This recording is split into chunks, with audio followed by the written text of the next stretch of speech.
बच्चों आज हम थर्ड इक्वेशन ऑफ मोशन की बात करेंगे और थर्ड इक्वेशन ऑफ मोशन की बात भी करने वाले हैं कि हम थर्ड इक्वेशन ऑफ मोशन को ग्राफ मेथड से प्रूव करने वाले हैं बाय ग्राफ मेथड। बच्चों हम ऑलरेडी आपको 2 वीडियो दे चुके हैं जिसमें फर्स्ट इक्वेशन ऑफ मोशन और सेकंड इक्वेशन ऑफ मोशन को हमने प्रूव किया ग्राफ मेथड से। तो मैंने बताया ऐसा करने के लिए हमें वेलोसिटी टाइम ग्राफ ड्रॉ करना पड़ता है और इसमें जो बॉडी की मोशन होनी चाहिए वो यूनिफॉर्म एक्सेलरेशन में होनी चाहिए कि बॉडी जो है वो यूनिफॉर्म एक्सेलरेशन से ट्रेवल कर रही है। यहाँ पर ये कंसीडरेशन अलाउड है। तो यहाँ पर बेटा 2 एक्सिस दिए जाते हैं, एक होता है वाई एक्सिस और एक होता है एक्स एक्सिस है, वाई एक्सिस है, दोनों जहाँ काटते हैं वहाँ होता है ओरिजिन।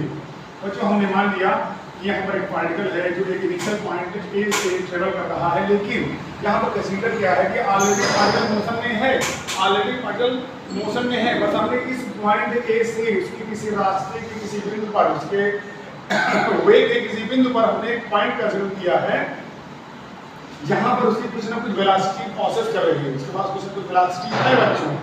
क्योंकि अगर उसके पास वेलोसिटी ना होती तो इसका जो स्टार्टिंग है वो ओरिजिन से होना चाहिए था, क्योंकि ओरिजिन एक ऐसा पॉइंट होता है जहाँ पर सारी कोऑर्डिनेट 0 होती है। और हमने कहा कि वेलोसिटी टाइम ग्राफ लिखिए तो हमें वाई एक्सिस पर बच्चों वेलोसिटी मानना और एक्स एक्सिस पर हमको टाइम मानना। बच्चों हमने क्या किया, यहाँ पर 2 पॉइंट कंसीडर किए हैं, एक पॉइंट बी माना एक पॉइंट ए माना। इसके बीच ये पार्टिकल यूनिफॉर्म एक्सेलरेशन से मूव कर रहा है। तो अगर हम वेलोसिटी और टाइम के बीच ग्राफ लिखेंगे तो हमें स्ट्रेट लाइन मिलनी चाहिए in case of uniform acceleration.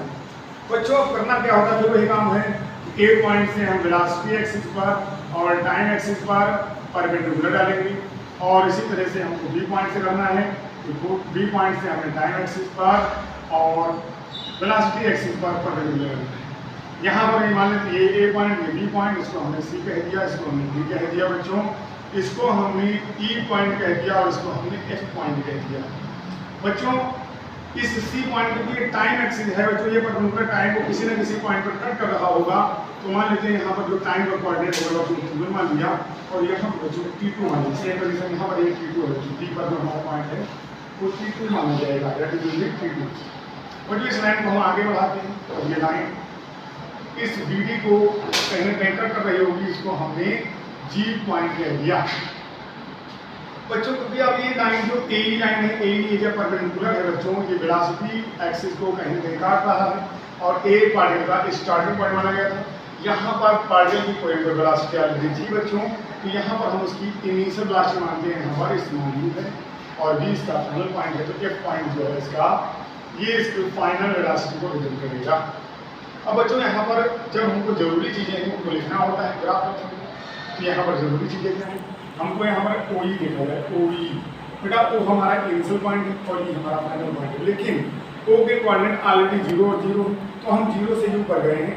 तो आपको याद होना चाहिए फाइनल पॉइंट में से इनिशियल को हटाते हैं, जो है U आ गई। तो जो OE है बच्चों, ये बच्चों OE बराबर होगा ग्राफ में OE AC और GD आपस में बराबर होंगे, OE बराबर AC बराबर GD। इसकी वजह बच्चों GD है बच्चों, ये OE इसकी वजह इस्तेमाल U होगी। अगर बच्चों हम E से F पर जाते हैं तो E से F पर, E पर जो पॉइंट है इनिशियल U है और F पर फाइनल पॉइंट B है। तो यहाँ पर हमने कहा था फाइनल माइनस इनिशियल करते हैं तो ये B माइनस U आएगा। लेकिन EF जो होगा बच्चों ग्राफ मेथड से देखेंगे बच्चों, EF जो होगा बच्चों ये BG के क्या होगा बराबर माइनस B माइनस U, यानी EF और BG की वैल्यू B माइनस C के इक्वल हो जाएगी। बच्चों अगर हम बात करें, अगर हम C से D पर जाते हैं, अगर हम C से D पर जाते हैं तो C पर जो इनिशियल पॉइंट लिखा है वो T1 लिखा हुआ है और D पर T2 लिखा हुआ है, तो ये T2 माइनस T1 होगा फाइनल माइनस इनिशियल। ये बेटा डिफरेंस ऑफ टाइम है जिसको हमने टाइम की लेट कर लिया है। तो जो CD जो होगा वो AG के बराबर होगा, CD बराबर क्या होगा AG बराबर होगा, इक्वल होगा।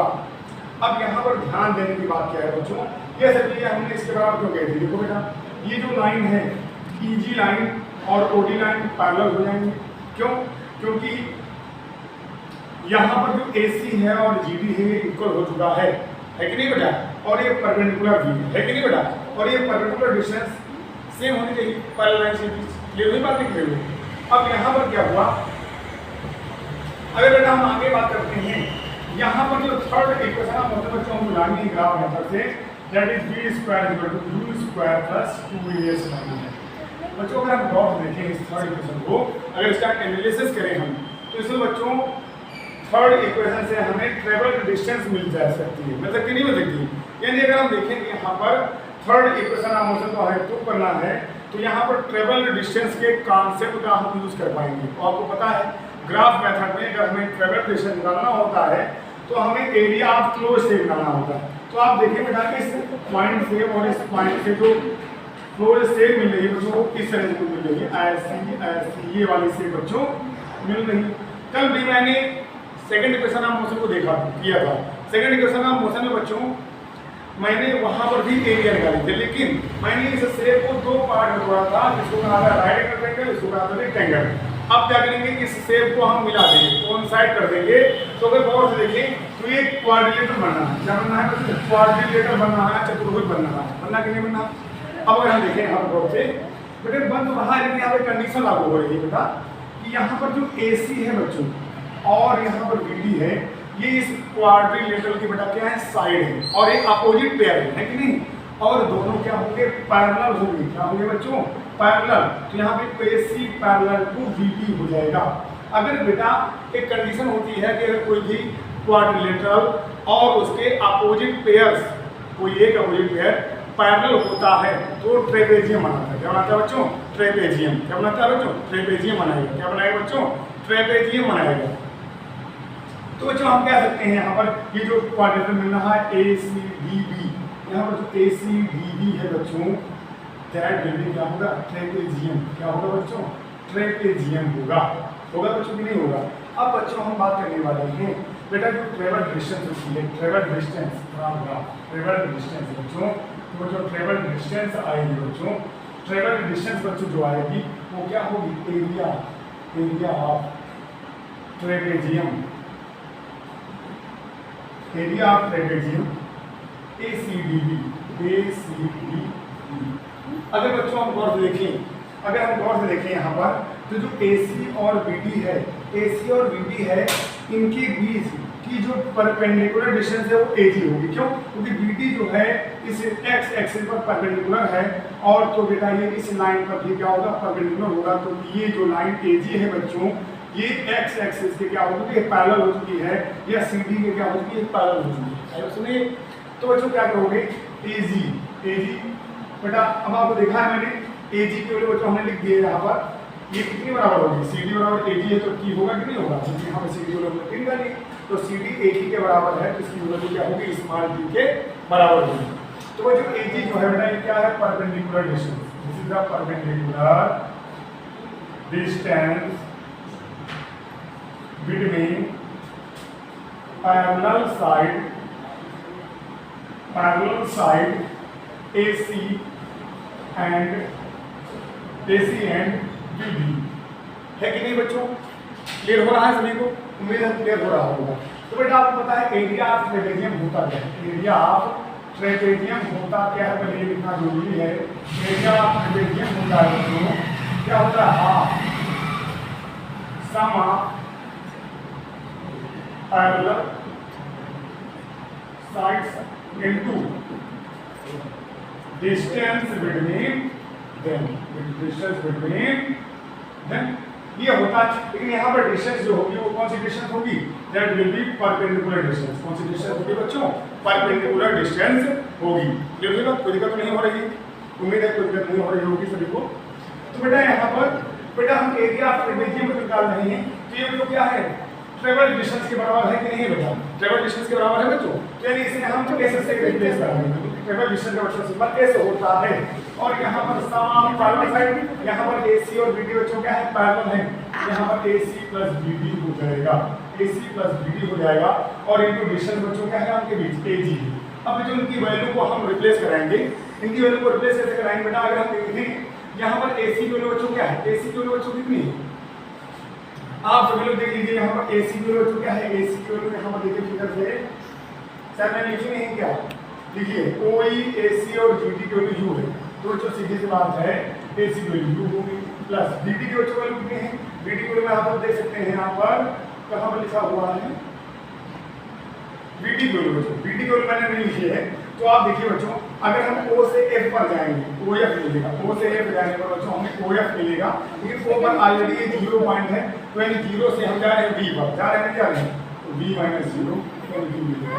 और जो OF होगा, OF बराबर होगा BT की, वो OF बराबर होगा BT की, तो ये वैल्यू क्या होगी, स्मॉल b होगी, तो BT की वैल्यू 20 हो गया, और AG की वैल्यू क्या है, देख सकते हैं यहाँ पर CD और AG बराबर है, उनकी वैल्यू 3।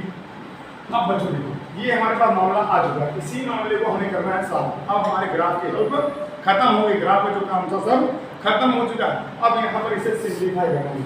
अगर बेटा हम इस इक्वेशन को बेटा और थर्ड इक्वेशन को कंपेरिजन करें, तो यहाँ पर कुछ चीजें मिल रही हैं, वो कुछ चीजें मिल रही हैं क्या, कि यहाँ पर हमें S लाना है, SR, लेकिन यहाँ पर एक टर्म आया है P को नहीं लाना। देखो थर्ड इक्वेशन में P कहीं आ रहा है, टाइम नहीं आ रहा है, तो टाइम को हमें हटाना है, लेकिन हमें A लाना है। क्या लाना है बच्चों, A लाना है।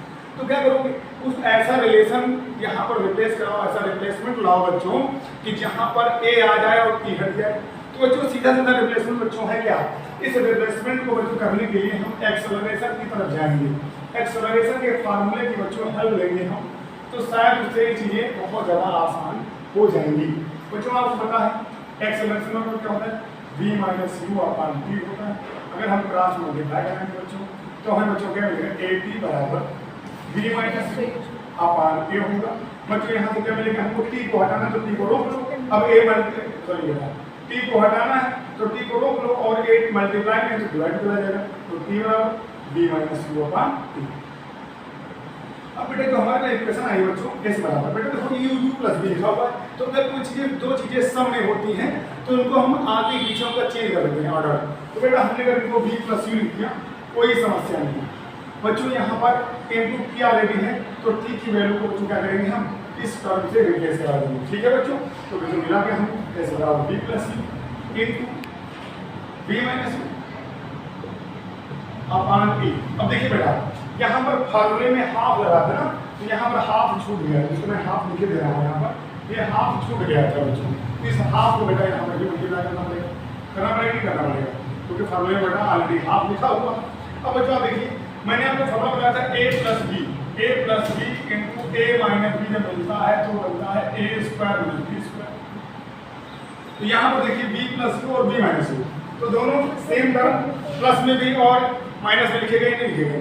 तो बेटा ये बनाएंगे, क्या बनाएंगे, s बराबर हाफ, और हाफ के साथ a आएगा, ये आ जाएगा, यहाँ मिलेगा b square minus u square. अब बच्चों ये बच्चों डिवाइड में जब इक्वल के साथ जाएगा तो ये मल्टीप्लाई में जाएगा, तो बच्चों मिलेगा क्या हमें, 2as बराबर b square minus u square. अब हम म्यूचुअल चेंज करेंगे टर्म का, इस वाले टर्म को टोटली हम इधर ले आएंगे और इस वाले टर्म को हम टोटली इधर ले जाएंगे। तो जब म्यूचुअल चेंज करते हैं तो साइन को चेंज नहीं होता, जिसको हम ऊपर लिखे दे रहे हैं बच्चों, यहाँ मिलेगा b square minus u square बराबर 2as। अब बच्चों यहाँ देखो u स्क्वायर हमारा नेगेटिव का था, जब ये इक्वल के उधर जाएगा यानी कि जब ट्रांसफर होगा तो साइन चेंज होगा, तो b स्क्वायर बराबर u स्क्वायर प्लस 2as। इस तरह से बच्चों को थर्ड इक्वेशन का क्वेश्चन मिल गई। अब यहाँ पर इसका इंपॉर्टेंस लिखा गया है, यहाँ पर इसका इंपॉर्टेंस क्या है बच्चों की, हमें डिस्टेंस निकालना, हमें एक्सेलरेशन पता है, हमें इनिशियल वेलोसिटी गणना करी, हमें फाइनल वेलोसिटी पता है, तो इसको यूज कर पाएंगे। आगे वाला टाइम नहीं पता, क्योंकि आपको याद होना चाहिए थर्ड इक्वेशन और सेकंड इक्वेशन डिफरेंस है। अगर हम सेकंड की बात करते हैं तो s बराबर ut plus half at square, तो शायद हम इसको s बराबर है ना, तो कैसे लिख दिया हमने, तो इसको और इसको आप क्या करेंगे, कंपैरिजन करेंगे और आप आएंगे कि क्या डिफरेंस है, इसकी जरूरत क्यों पड़ी, शायद आप इसे जान सकते हैं। थैंक यू, आपको समझाया हो, धन्यवाद। देखते रहिए और मैं करते रहिए आगे।